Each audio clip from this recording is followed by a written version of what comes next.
guys. Welcome to another episode of Boss Up and Glow Up with Lexi Sample. In this podcast, we talk so much about how to be your best self, how to improve. I love saying if you're not growing and learning, you're dying. Because if you're not allowing yourself to reach your full potential, then where are you really headed? There is always room for growth and improvement, and we're going to talk about it today. Today, the main topic we're going to be touching on is being your own safe space. Now, I struggled to be my own safe space for so long, especially because I have a very anxious attachment style. And this also kind of goes for people who have an avoidant attachment style too, because you just need to be your own safe space. A lot of people who have more of an avoidant attachment style kind of like are scared of themselves and they just avoid everything. And same with anxious attached people because we rely on other people to feel safe and we're not doing that anymore. We need to learn how to be our own safe space and not lose ourselves. Now, this particularly happens a lot when an anxious attached person gets into a relationship because then they start to rely on another person to feel safe and they kind of lose themselves because they're so focused on their partner and that other person and they completely forget who they were to begin with. And that happened to me in every single relationship I've been on. Every single one. I focus my everything, my life, my soul, my literal everything on my partner, and I lost myself. I forgot who the fuck I was. My last relationship, I dropped out of school, which you all know. Like, I stopped doing things that were important to me because I was trying to do things to make the other person happy, and I forgot who the fuck I was. I know I'm smart. I know I need to be educated. I know I like to do these things. And I put my favorite things on the back burner for this other person. And similarity to college, back when I was dating this guy in college, I stopped doing things that I really loved. Like I stopped playing tennis because my ex wanted to spend time with me, yada, yada, yada. And I'm like, we can still spend time together and I can have time for my hobbies. But back in the day, I'm acting like I'm 97 years old. No, back during that time, I didn't think that. I was like, "Oh, he wants to do this. You know what? Fuck what I want to do. Like, if he wants to do this, we're doing it." And I just throw out everything that I have planned for myself and everything that I like to do. And we're not doing that anymore. And it took me a lot of therapy and self work to learn how to be this person, how to have this mindset. I recommend if you have either an anxious or avoidant attachment style, really recommend this book called Attached. I'm gonna clip it here and link it to this video so you can see what the book's called because I forget the author, but it's in my bookshelf. So I will put a picture of the book. It is really good. It describes the all three different attachment styles. It talks about anxious attachment, avoidant attachment, and secure attachment, which you come to learn not a lot of people have a secure attachment style. It's not as common as you think. Everyone always thinks that they want to become this secure attachment style, and it's actually a lot harder than you think. Most people are either anxious or avoidant, and it kind of talks about the difference between the two, why they don't mesh well together, and like why an anxious person tends to go for an avoidant person, and anxious don't go together. So that book talks all about that. I really recommend diving into it because it really helped me understand why I think and why I feel that way. My therapist actually recommended it to me, and now I really understand why I'm anxious and how I can work through it. So if you are anxious or avoidant, definitely check that book out and you'll see all about it. But these attachment styles all stem from childhood. I swear, everything stems from childhood.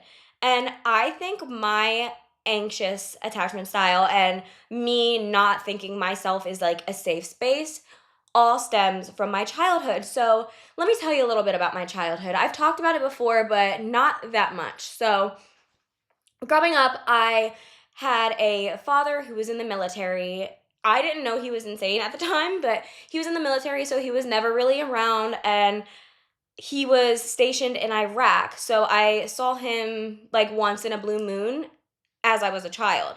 And I wanted my dad to like love me a lot. I wanted him to miss me. So I would act a certain way, like I would act out in school So my parents would get a phone call home and they would have to talk to each other and be like, she's acting up, like just to get his attention, you know what I mean? And I would just do things like that just to get my dad's attention because he wasn't around. But when he was around, as I got a little bit older, I was still like a kid, but definitely not as young as I was when he was in the military. I was like a baby back then and like maybe up to 5 if I remember.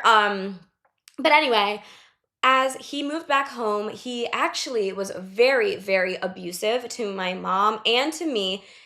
He would get really angry and like he would never show me any attention unless it was negative attention. And anytime I did something good, like if my grades were good or if I got like a positive letter sent home because I was being like good or I did good in a sport or something, anything positive, he would never acknowledge me or say anything.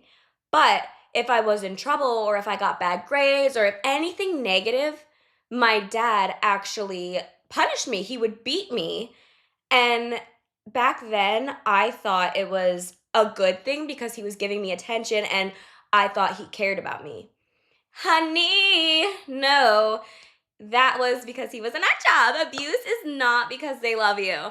And it's hard because as a kid, that's all I knew and that's all I saw. Like, I just thought it was normal. So I would purposely be bad sometimes to make my dad angry, to make him abuse me because that was the only way he was giving me attention. And now it's thinking it out loud, it like sounds kind of sad, but I'm kind of happy it happened. Not happy, but like not angry either. Like I don't regret anything because it helped me learn a lot and it really opened my mind to a lot of things. But I saw, even though my dad was hurting me and he was a scary man, I was seeking a safe space in him because I wanted his attention. And that is why I am the way well, not am the way I am, was the way I was in relationships because we're not like that anymore. We were like that.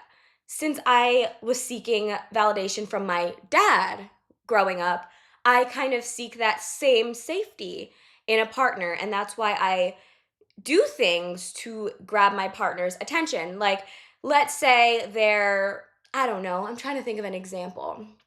Um, like my ex, I would get mad at him all the time. I mean, he was cheating on me and everything, but like I was trying to prove something because he was like a cheater or whatever, and I was freaking out, screaming, like causing a scene to just prove that I am worthy because I wanted him to like I didn't want to lose him and I wanted to keep him and I was scared that since he was cheating, like I was going to lose him and yada yada yada. And since as a child I didn't see a healthy relationship, I didn't have standards. I don't want to say I don't. I almost said I don't have standards, but I didn't have standards. I would think I knew cheating was wrong, obviously, but I didn't think it was you end a relationship over it because thought it was something you could work through. No, it is not. And that is something my last relationship really, really taught me because that's what drove me to go to therapy. And that's when I learned all of my feelings and behaviors came from my childhood. I literally lowered my standards just to keep someone around. And that's what's going to happen to you if you don't see yourself as this safe space, especially when you're a child. You don't think of yourself as a safe space. You think of your parents for safety. You reach out to your parents when you're feeling scared or when you're upset. And as a little girl, you want to have that relationship with your dad. And I thought him abusing me was him showing that he cared about my behavior. No, it wasn't, and I didn't learn that it was wrong until probably about middle school. I would talk to my friends about it, and, every time I would get in trouble, I would tell them what would go on at home and how my dad would attack me, and they'd be like, "Oh my god, like, are you okay?" I'm like, "Oh, yeah, I'm fine, like, he's just showing that he loves me and he doesn't want me to be bad or get in trouble." I'm like, that's not normal. Like my friends would be like, "Oh, my dad doesn't do that. Anytime I get in trouble or if I'm bad, he just yells at me, maybe takes my phone away or takes my Wii away." Cuz back in the day, like we played the Wii. There was no like what is it now? PlayStation? I don't know if that existed back then, but like we played the Wii, okay? Remember Just Dance? So they would get that taken away. I didn't really get things taken away. I would just get beat. And I think my mom was also afraid to punish me because she knew what my dad was doing and she was afraid. So she would never like hit me or anything like that.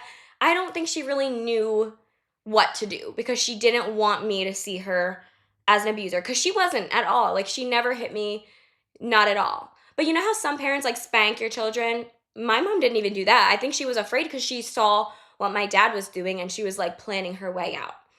And for some reason, even though my dad was abusing me, I thought he was my safety net. Like as a little girl, you look up to your father. I saw him as this strong, safe man because he was in the military. I was like, oh, he'll protect me. Like I really just saw him as a protector. And honestly, not having a good father figure in my life really taught me how to be my own safe space. I am so comfortable with myself. I love myself so much. I am my own best friend. And I am so grateful that that has happened to me because I would have never learned how to have high self worth. I would have never been able to have high standards because I would have never had to do the work. If I was just born into a happy hee hee ha ha family, I would have never learned any of this. So I don't want to sound all boo hoo, feel bad for me. Like, no, don't feel bad for me because I am a strong ass bitch. I love myself. I know how to be my own safe space. And a lot of times, if you are anxious or avoidant and you don't feel comfort in yourself, look back on your childhood and kind of think about what your childhood was like. Maybe journal and reflect on it a little bit. And then you can kind of figure out the whys and figure out what's going on in there. And I honestly recommend therapy. If you are not comfortable in your own skin or like being by yourself, I think you should go to therapy. I always say that. I know therapy is so expensive. Honestly, if you're struggling, reach out to me. I am a free therapist, all right? I'm literally in school for therapy right now. I'm in school to be a mental health counselor. So I have a little bit of expertise. I'm not finished. I'm getting my PhD. I'm not anywhere near done, but I have a little bit of expertise and experience. So freaking reach out to me. If you don't want to go to therapy and you need the help, hello, hi, I'm here. I promise I'll answer. Um But anyway, learning self love and being your own sanctuary is so important because it is not worth lowering your standards or having no standards at all just to keep someone in your life. It is not worth it at all because then you're never gonna learn how to be alone. You're never gonna be your own best friend. You're never just gonna feel safe and comfortable. And it's just really important to do that. And a lot of people do it in friendships too because sometimes, especially in high school, people will do certain things just to keep certain friends around. And sometimes it's things that they're not comfortable with or that'll get them in trouble. Because we've all been in that situation where we wanted to hang out with a certain person, but they were like, ooh, let's smoke cigarettes or something like that. And you would be like, I'm not really comfortable in that. But you do it anyway just because you want to impress that friend or something. Anything like that. You need to cut it out. Cut it out. It is not worth changing yourself or lowering your standards just to please someone else, whether it's a family member, a friend, anyone. You're your own best friend. Keep your standards high. You are important. Remember that. It is very important that you learn how to live a balanced life. And you need to cut out things that don't serve you. You set the tone for your own life. You need to make sure you are doing things that serve you and that are worth your time. Stop wasting your time on things and people who don't serve you at all. If you're feeling upset, stressed out, anxious, upset, yada, yada, yada, when I'm feeling those things, I need to be by myself. But before, I would feel those things and be like, I need to be with someone. I need help. I don't know what I need. And I would just run away from my thoughts and my feelings because I was afraid if I was alone. Let's say when you're going through a breakup, when you're by yourself, you're bawling your eyes out. When something is going wrong, you're bawling your eyes out when you're alone. That's good. You're feeling those emotions. You're allowing yourself to go through those emotions. A lot of times when you're going through anything like that, you try to go to another person. You seek friendships. Like you go out to your friends and try to distract yourself to prevent yourself from feeling and going through your emotions. And that's why a lot of people get into rebound relationships because they cannot be their own safe space. They're not safe with themselves. They're not comfortable with themselves. They need to move on to the next best thing because they cannot be alone. And that is not how you want to be. You want to know how to be alone. And that is very important because before I used to like I wouldn't get into a relationship after, but I would like try to talk to people. I'd be like, I need to go on dates to distract myself. No. That was like back in college I did that, but now after this last relationship, after I got out of it, I did not hang out with any men. Like, I did not do anything for a while because I was like, I need time to sit by myself and reflect on what happened and grow as a person. Because if you're just using someone to fill a void, you are not growing as a person. You're just staying the same and you're going to have those repetitive behaviors. If I just jump to the next person, my next relationship would end up the same way. We wouldn't stay together because I would be anxious as fuck. I would have trust issues. I wouldn't have went through my emotions and done the self-work to get to where I am now.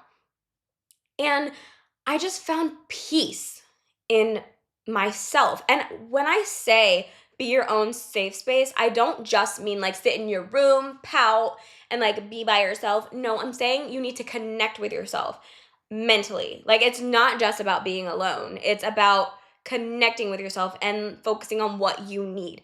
So if you're like anxious, if you're upset, if you're stressed out, you need something, you're missing something. So you need to take a step back and think, what am I missing? Do I need to do a workout? Do I need to go out in the sun? Do I need to take a walk? Do I need to eat? Like, what do I need? And just sit there and reflect on what you need. Maybe even journal. But you are missing something if you're stressed, anxious, if you're having any negative emotions. Your mind is telling you you are lacking something. And you just need to sit there and reflect on what you need because you need to listen to yourself. You need to listen to your body because it's not just making you anxious and upset for no reason. It's telling you it needs something. So just be like, hold on, I haven't worked out in a couple days. Maybe my body needs movement. Or, oh, I've only eaten fast food. Maybe my body needs some nutrients. Or, I've really been cooped up inside. Maybe I need to go outside and get some sunshine.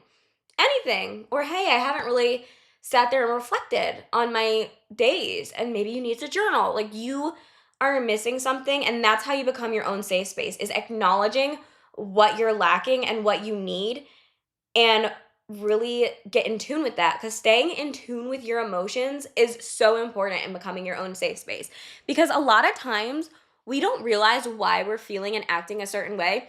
I used to not be in tune with my emotions and feelings either. I would just feel.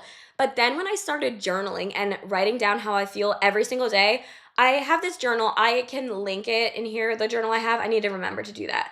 But it has a bunch of questions and like you reflect on your day today on one page, and then the next page it's you capture or you focus on your tomorrow and like write your plans for tomorrow. So you can kind of set the tone and reflect on your day and then set the tone for tomorrow. So let's say you had a bad day and you really reflect on it. You write what went wrong, what you could have done better, what you think happened, write how you were feeling on that one side, and then you can reflect on tomorrow and just be like, put positive energy out there. And then I like to read what I wrote for tomorrow and get that positive mindset going first thing in the morning. That's what I like to do. And that has really helped me be in tune with my emotions, because when I write in my journal what went wrong throughout the day, if I got upset about something, if I was anxious, like I write down how I'm feeling and I reflect on my day, I can see why, what triggered that, what could I have done to prevent that feeling. And that is me being in tune with my emotions, and that is me being my own safe space. If I was not comfortable with myself, I would not be sitting there by myself and journaling and reflecting on my day, because that's what you do when you're your own safe space. And that just feels so comforting to sit there at the end of the night and just reflect on your day.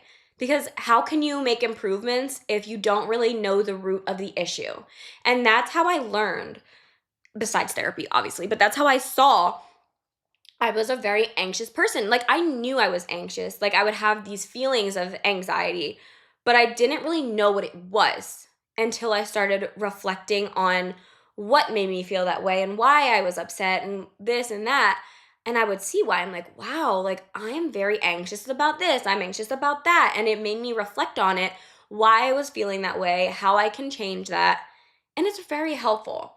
Just being comfortable with yourself, being your own safe space is all about acknowledging and fulfilling your needs and without relying on other people. Yes, it's great to have your friends around, it's great to have family, it's great to have a support system, but you need to be your own support system first. That is very important. Being your own best friend first should be your priority, and then your friend second. If you're feeling a certain type of way, you should do some self reflection first before you go reach out to your friends and be like, I need a distraction, I need this and that. Before you do any of that, you reflect on why you're feeling like that, and you can kind of figure out the root of your issue. And maybe you might not even need to talk about your problems to somebody else. Maybe you can handle it on your own, you know? Like it's all about realizing what you need to be your own safe space and just focus on your needs. All right?